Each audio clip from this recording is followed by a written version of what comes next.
Hello everyone. जैसे कि आप सभी लोगों को पता है, इसके पहले हम लोगों ने चैप्टर नंबर सेकंड कंप्लीट किया था। चैप्टर नंबर सेकंड जिसको कि नाम दिया जाता था कंज्यूमर बिहेवियर, या उसी चैप्टर को हम लोगों ने और एक नाम दिया था and that is utility analysis. क्या नाम दिया था? Utility analysis. बराबर। चैप्टर नंबर सेकंड कंप्लीट हो चुका है।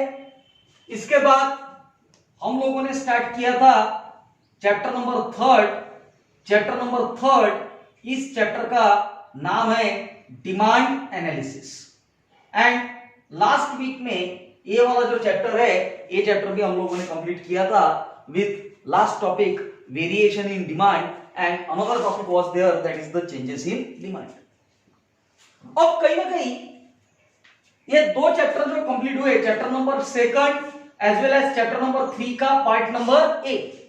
बराबर। Now we will start with chapter number 1 and chapter number 1 इसका नाम दिया गया that is introduction to micro and macro economics. ख्याल ना, चैप्टर नंबर 1 का नाम दिया गया introduction to micro and macro economics. अब कहीं ना कहीं हम लोगों को स्टार्ट करना है विथ चैप्टर नंबर 1। पहली बात, इस चैप्टर को बोर्ड एग्जामिनेशन के पॉइंट ऑफ व्यू से अगर आप सोचेगा तो हो सकता मैक्सिमम मार्क्स का जो वेटेज है that weightage is of 7 marks. Clear हुआ? चैप्टर नंबर 1 का नाम दिया गया introduction to micro and macro economics. Clear? अब माइक्रो और मैक्रो इकोनॉमिक्स स्टार्ट करने से पहले, but obvious we will go through the word economics.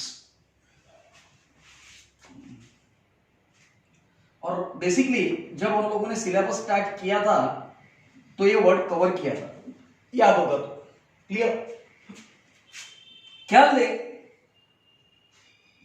What is economics? अब एक्चुअल में अगर देखा जाए, सिर्फ ट्रांसलेट करके अगर कब बताना है तो बड़ा सिंपल है। इकोनॉमिक्स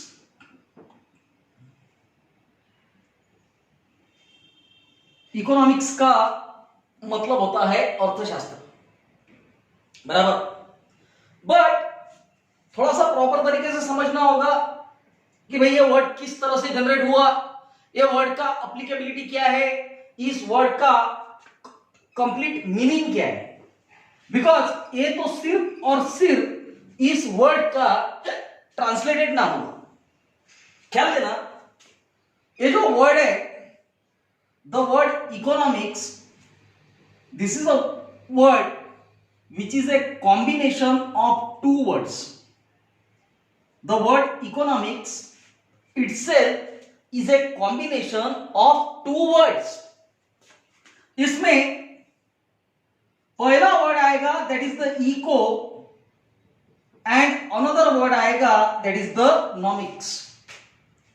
पहला वर्ड है eco and another word is there, another word is called as the nomics.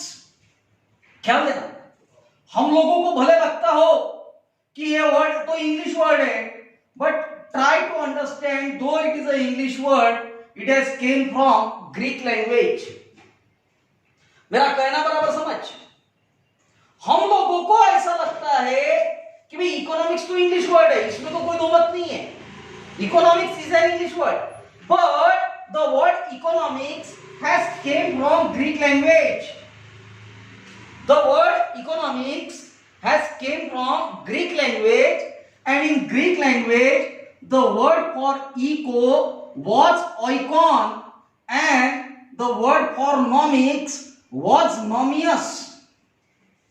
मेरा कहना सुन, वर्ड है इकोनॉमिक्स, बराबर। इकोनॉमिक्स यानी क्या हो गया? अर्थशास्त्र. But try to understand the word economics is itself a combination of two words. कितने शब्दों का कॉम्बिनेशन है? दो शब्दों का. कौन से दो शब्दों का? तो but obvious, eco plus another word is nomics. The word economics have came from Greek language. The word economics have came from Greek language, and in Greek language the word for eco was oikon, and the word for nomics was nomius. Clear?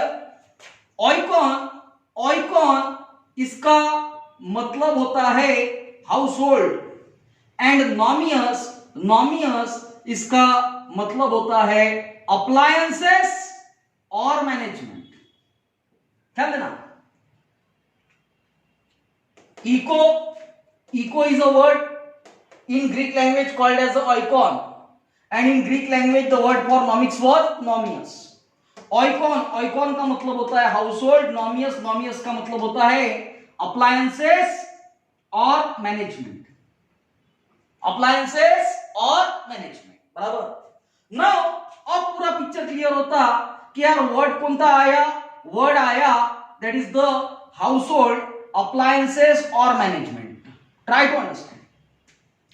अपने घर में कोई भी जो चीज available है, और घर में तो बहुत सारे प्रोडक्ट अवेलेबल रहते हैं. फॉर एग्जाम्पल, अगर कब सपोज हम लोग बात करना चाहे तो घर में तो n नंबर ऑफ प्रोडक्ट्स है. For example, television set is there, अरे टीवी. बट ऑब्वियस टीवी घर पे है. अपने लिए क्वेश्चन मार्क ये है कि टीवी घर में आया कैसे? अरे टीवी अपने घर पे आया, बट ऑब्वियस इसके पीछे एक स्टोरी है. अल्टीमेटली टीवी हम लोगों को परचेस करना पड़ा.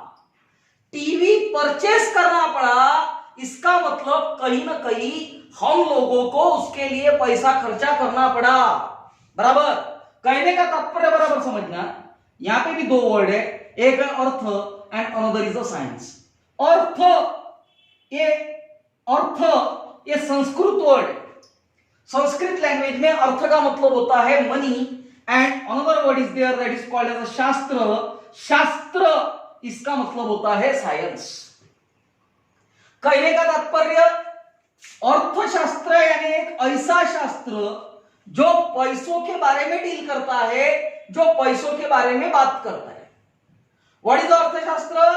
अर्थशास्त्र यानी ऐसा एक शास्त्र जो बेसिकली पैसों के बारे में बात करता है, विच स्पीक्स ऑल अबाउट मनी.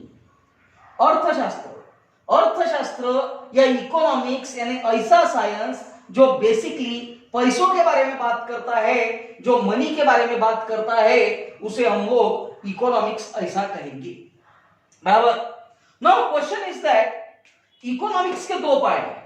एक पार्ट है micro economics, and another part is there that is called as the macroeconomics.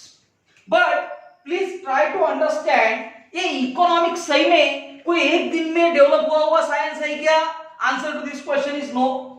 एक दिन में ये वाला साइंस डेवलप हुआ नहीं है. फिर यार इकोनॉमिक्स को डेवलप होने में कितना समय लगा, इकोनॉमिक्स कैसे डेवलप हुआ, ये सभी क्वेश्चंस के आंसर हम लोगों के पास में होने चाहिए. बराबर. अल्टीमेटली कहीं ना कहीं अब हम लोगों को इकोनॉमिक्स का एक हिस्टोरिकल रिव्यू देखना है. Historical review. अब ये हिस्टोरिकल रिव्यू समझते हुए थोड़ा सा प्रॉपर तरीके से समझना कि मैं क्या कहना चाहता हूं. As far as matter which concerns with the historical review of economics, ख्याल देना. Let's say 17th century, then onward 18th century, and then onward 19th century. Clear? हम लोगों के लिए हमारे सिलेबस के पॉइंट ऑफ व्यू से ये तीनों के तीनों सेंचुरीज मोस्ट इंपॉर्टेंट है. बहुत ज्यादा महत्वपूर्ण है।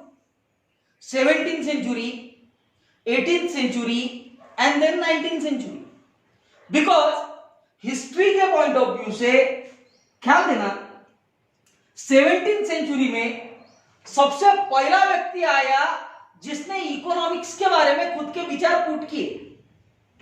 17th सेंचुरी में जो व्यक्ति फर्स्ट टाइम आया जिसने इकोनॉमिक्स के बारे में पूरे वर्ल्ड को बताया, उस व्यक्ति का नाम है एडम स्मिथ। उस व्यक्ति का नाम है एडम स्मिथ। उसके बाद में 18th सेंचुरी में और एक व्यक्ति आया जिसने इकोनॉमिक्स का एक अलग कंसेप्ट दिया। उस व्यक्ति का नाम है डॉक्टर अल्फ्रेड मार्शल। एंड बाद में 19th century there is again one another person, that is professor Lionel Robbins. Professor Lionel Robbins. मेरा कहना बराबर समझ? हम लोगों को ये तीनों के तीनों इकोनॉमिस्ट प्रॉपर तरीके से समझना पड़ेगा। आज के सेशन में हम लोग Adam Smith and doctor Alfred martial, ये दो इकोनॉमिस्ट का इकोनॉमिक्स के बारे में क्या व्यू था ये क्लियर करेंगे। पहले तो ख्याल दे, एडम स्मिथ, इनका जो कुछ भी कहना था इकोनॉमिक्स के बारे में, दैट वाज वेरी क्लियर। इनका कहना था economics is all about wealth. Wealth का मतलब होता पैसा, बराबर। उसके बाद में डॉक्टर अल्फ्रेड मार्शल, इनका इकोनॉमिक्स के बारे में जो कहना था, that is all about welfare, बराबर। And third one is there, that is professor Lionel Robins.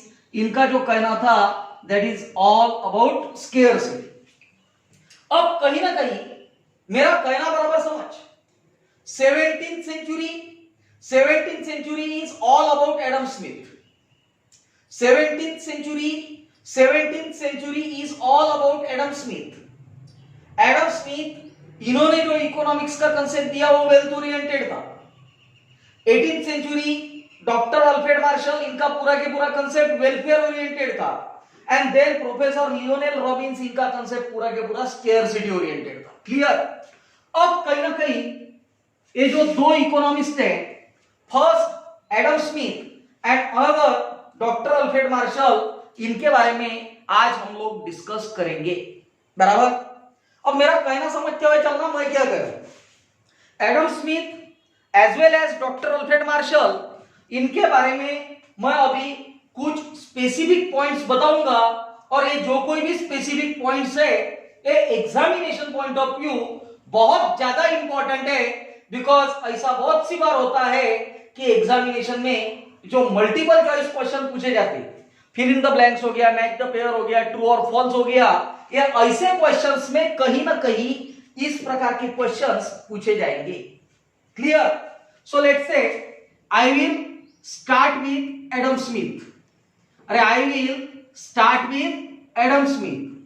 अब मेरा कहना प्रॉपर तरीके से समझना कि भाई एडम स्मिथ का डिटेल क्या है, and hand to hand Adam Smith के साथ में हम लोग देखेंगे, that is a doctor Alfred martial.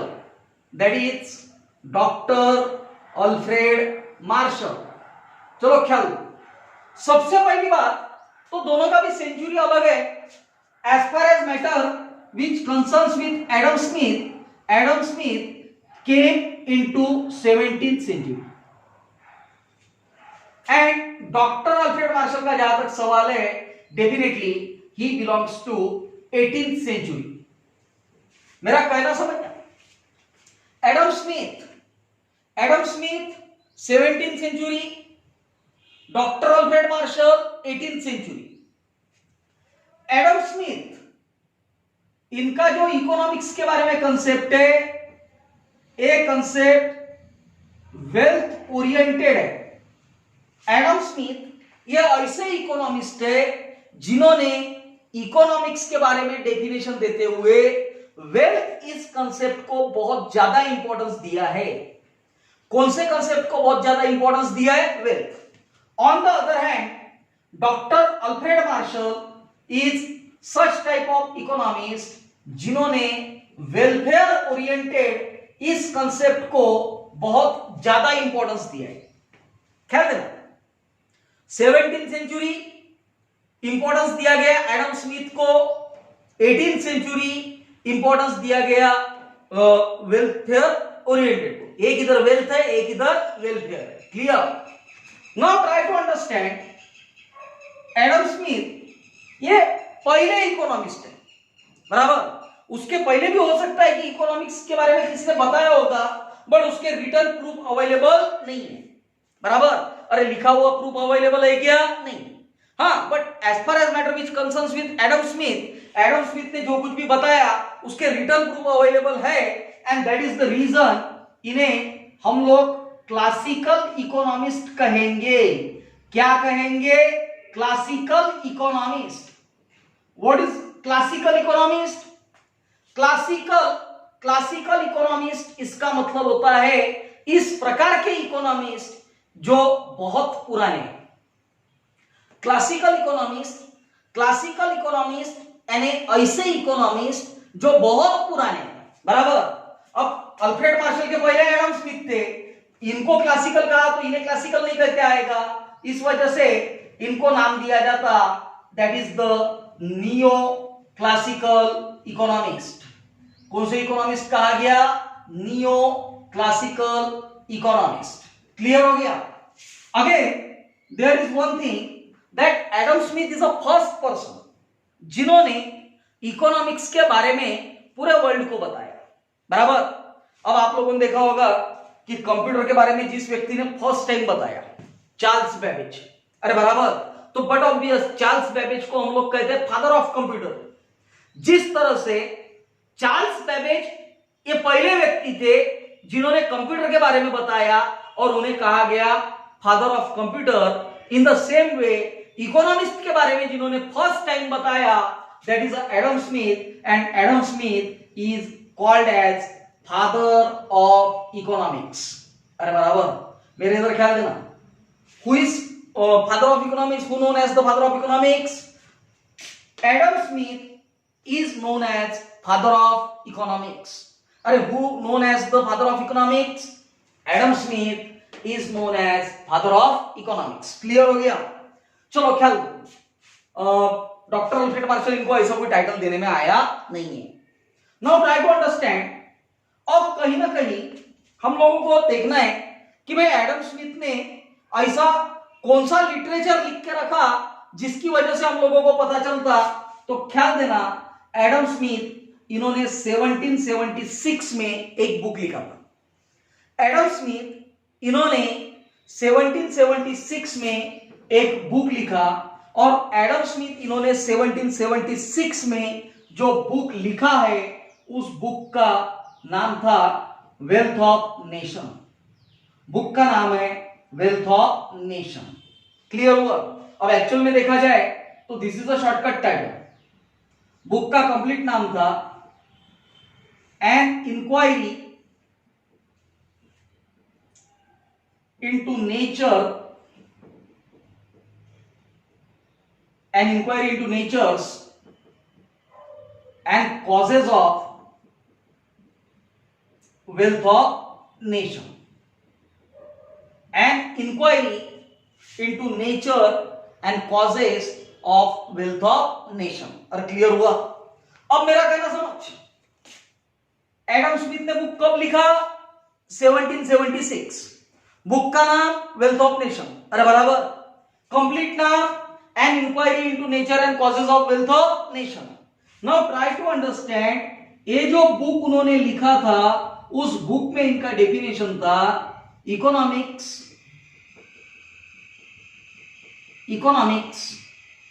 is a science of wealth। बराबर, देख कौन सा कंसेप्ट? वेल्थ।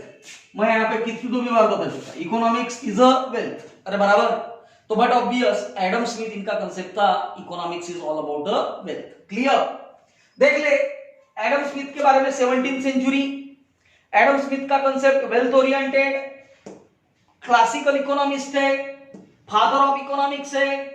1776 में बुक लिखा, बुक का नाम है वेल्थ ऑफ नेशन, बुक का कंप्लीट टाइटल है an inquiry into nature and causes of wealth of nation, और डेफिनेशन दिया गया economics is a science of wealth, economics is a science of wealth. Clear?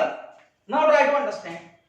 अब अगर तो यहां पे बात करोगे doctor Alfred Marshall, doctor Alfred Marshall 18th century, इनका कंसेप्ट था वेलफेयर ओरिएंटेड। कौन सा कंसेप्ट था? वेलफेयर ओरिएंटेड, बराबर। And but obvious doctor Alfred Marshall is called as neoclassical economist. Clear? अब ख्याल देना, डॉक्टर अल्फ्रेड मार्शल इन्होंने इकोनॉमिक्स का बुक लिखा 1890। डॉक्टर अल्फ्रेड मार्शल इन्होंने इकोनॉमिक्स के बारे में एक बुक लिखा इंटू 1890, और डॉक्टर अल्फ्रेड मार्शल इन्होंने जो बुक लिखा उस बुक का नाम था प्रिंसिपल्स। ये बराबर समझना, प्रिंसिपल्स ऑफ इकोनॉमिक्स। प्रिंसिपल्स का स्पेलिंग देखना, ठीक है? PRINCIPLES, principles of economics. अब इन्होंने जो बुक लिखा था प्रिंसिपल्स ऑफ इकोनॉमिक्स, इस बुक में इन्होंने एक डेफिनेशन दिया, और डेफिनेशन दिया economics is a science of welfare.